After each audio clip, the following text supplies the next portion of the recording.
Hello there, and welcome to this episode of Happy Birthday Wellness Quiz Day 58, your health, nutrition, and wellness podcast brought to you by Kike Afya. My name is Sibirio Bobo. I'm a specialist in public health medicine as well as your host for this podcast. Now, today I'm going to discuss a very important topic that many of you have been asking for, and that is cancer screening, what test, and when. Now, as usual, if today's your birthday, I hope you have a fantastic one and many more candles to blow. I also want you to know that there's no better birthday gift than to be in good health. So do me a favor, if your friend, parent, sibling, spouse, or colleague is having a birthday, I want you to check on them to see when they were last screened for cancer, blood pressure, blood sugar, pap smear, among others.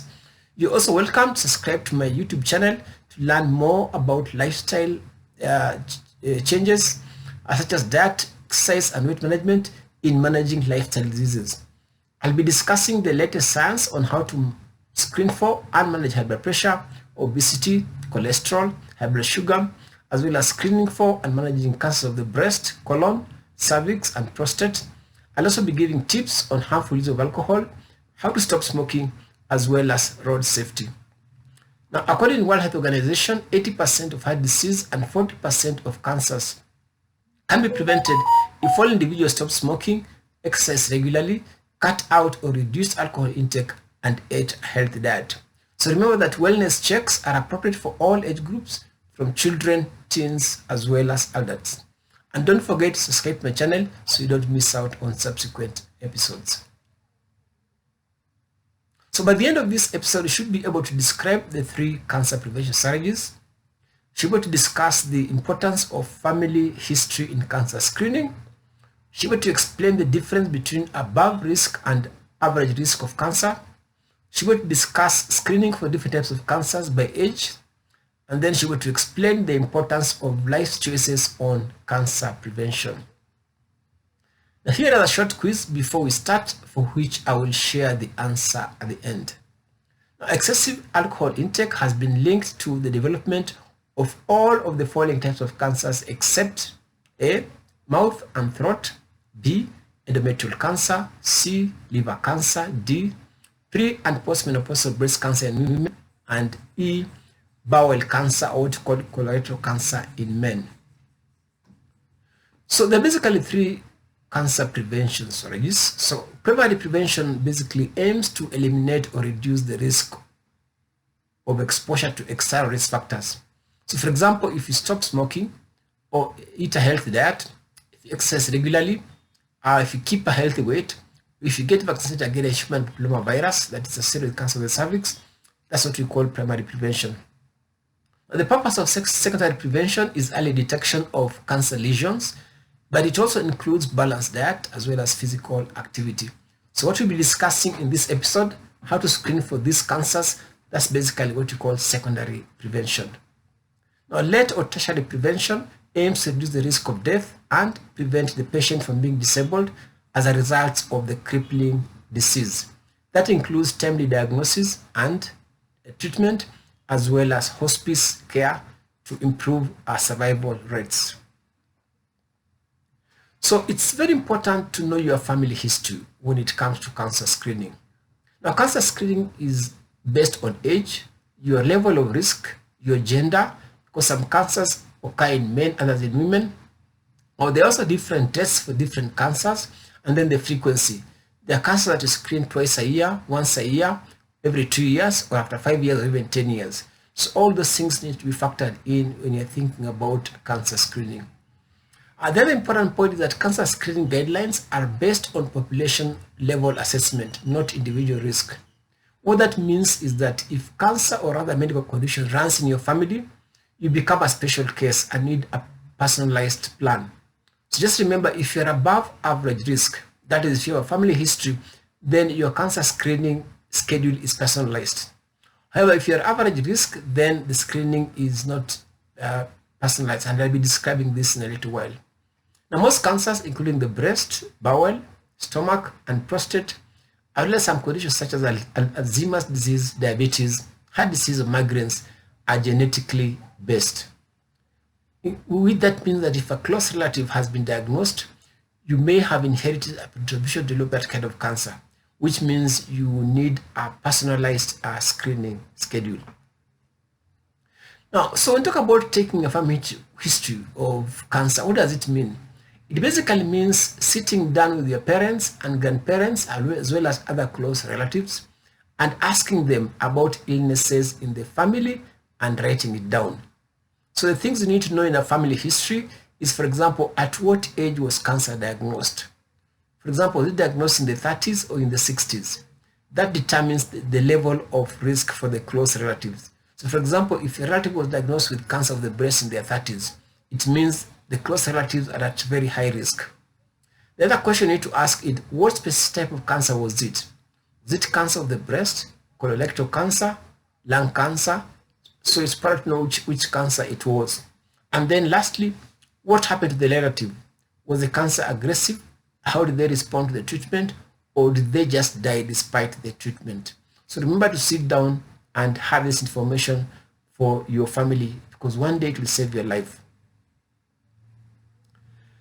So in terms of cancer screening, basically tests, as I mentioned, there are different types of cancers if you look at the various tests. For colon cancer, or what we call bowel cancer, they're basically stool-based tests, as well as visual or structural examination tests, where a tube is inserted in the rectum with a video camera at the end to visualize the lesions. For breast cancer, there's usually self-breast examination as well as mammography. For cervical cancer, we'll be discussing the HPV test, which stands for human papillomavirus test, as well as the pap smear test. For prostate cancer in men, you can do a digital rectal exam as well as a test called prostate specific antigen, or PSA. For lung cancer, we normally use the low-dose CT. So this basically tries to summarize cancer screening by age as well as risk level. Now I want you to note the color which I've used here. Red indicates the age at which you should start screening if you are above average. And as mentioned, above average means if you have a family history or other genetic disorders or anything else which increases your risk. If you're not above average risk at a given time, you have to wait until what is indicated in blue, and blue indicates average risk. So green color indicates you continue your screening schedule. So for example, if I have a family history of breast cancer or colorectal cancer, now for breast cancer, above average means I have a positive family history. For colorectal cancer or bowel cancer is, for example, if there's a family history, or if I have polyps, or if I have what you call chronic inflammatory bowel syndrome, it means I'm above risk, and that means my screening starts early with mammography and colonoscopy from age 21. This is what you can see here. So remember, if you're at high risk, you don't have to wait until age 45 for colorectal cancer and breast cancer. You start as early as age 21.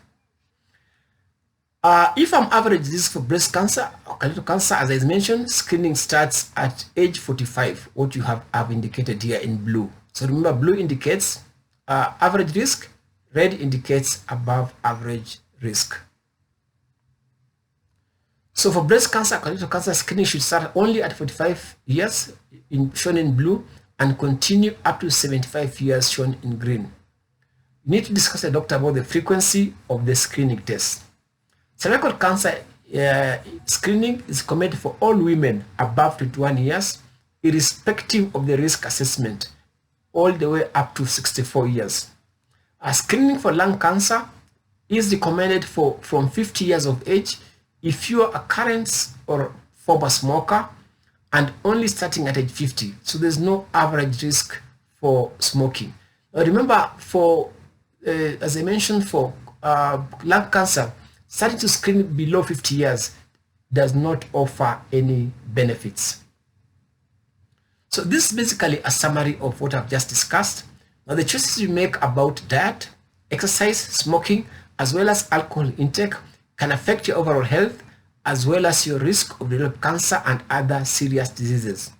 Now, about half of all cancer deaths globally are attributable to preventable risk factors. In most cases, smoking, alcohol, as well as unhealthy weight.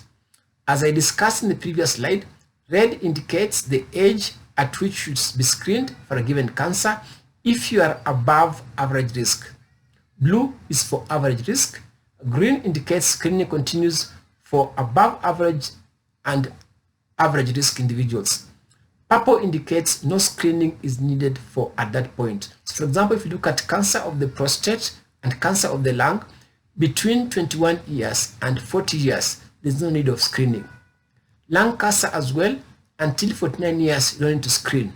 So we only start screening for lung cancer after 50 years. So that's how basically the guidelines say. Now for colorectal cancer and breast cancer, all people at above average and average risk should be start screening at age 21 and 45 respectively, up to the age of 75 years. Now, routine screening for cervical cancer should begin at age 21 years, even if you have been vaccinated.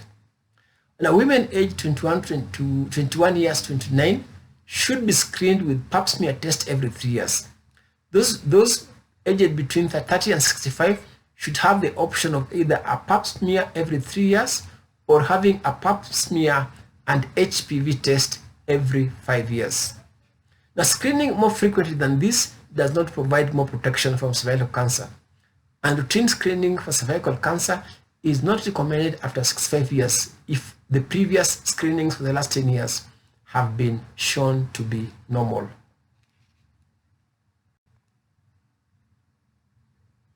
So let's just talk about screening for prostate cancer. Now, it's only men at above average risk should consider screening starting at the age of 45.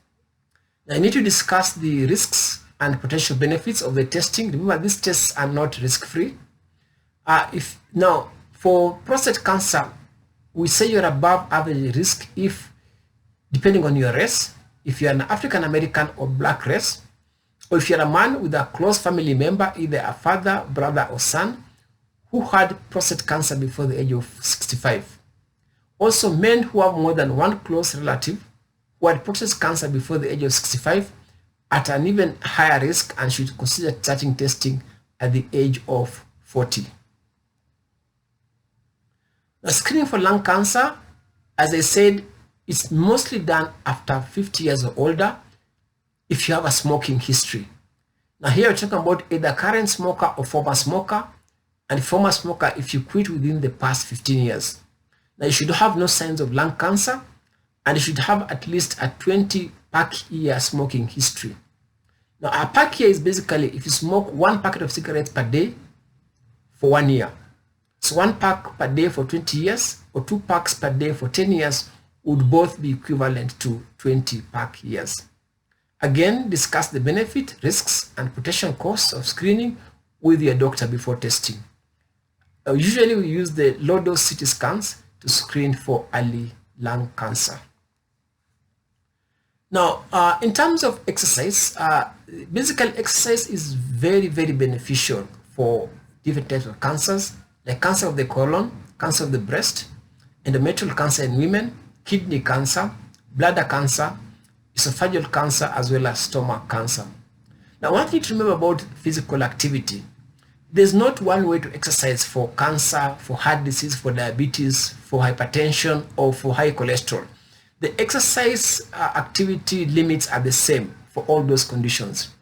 So you require moderate intensity activity. You need at least 150 minutes per week. That's about 30 minutes per day for 5 days a week. And you can divide the 30 minutes into 10 bouts of exercise. Now, moderate intensity activity simply means things like brisk walking, cycling a bicycle, or running up and down a staircase.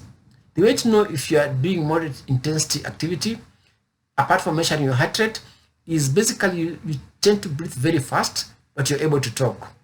Vigorous intensity activity refers to either things like aerobic dancing, jogging, running, swimming, or cycling uphill. It's characterized by a fast heart rate and fast breathing, as well as difficulty in talking. Now remember, if you're a child below 18 years, then you require 300 minutes of moderate intensity activity and 150 minutes of vigorous intensity activity. In other words, younger people below 18 years require much more physical activity for them to benefit from these prevention activities. Remember also, you also need to do muscle strengthening, which is shown here. That is lifting weights or carrying even things like carrying luggage at least 2 days a week. And then finally, you need to minimize the amount of time you spend sitting sedentary, like in the office or even in the house watching TV. So make sure you don't sit down for hours and hours. Try to break it into bouts of 30 minutes. So back to our quiz, the question we're asking is excessive alcohol intake has been linked to the development of all the follic cancers except which one? The answer is B, endometrial cancer. The rest of the cancers are linked to alcohol intake, like mouth and throat, liver cancer, breast cancer, as well as cancer of the colon. So I'm going to sum up. Approximately 600,000 people die from cancer every year globally. Now, almost every type of cancer has a recommended screening test. Now, at-home examinations can save lives, but many cancer can be detected only through lab tests, scans, as well as biopsies. Our cancer screening guidelines are based on population-level risk assessment, what I was calling average risk. And if cancer runs in your family, then you are above average risk, meaning that you need a personalized screening plan. Lifestyle choices play a major role in cancer prevention. And then you need to discuss the benefits, limitations, risks, and potential costs of screening with your doctor. Thank you very much for listening. My name is Sibirio Bogo. I'm the host for this podcast. I'm also a medical doctor and public health specialist. Please remember to share this with friends and family, and also to subscribe to my YouTube channel. Until next time, bye-bye.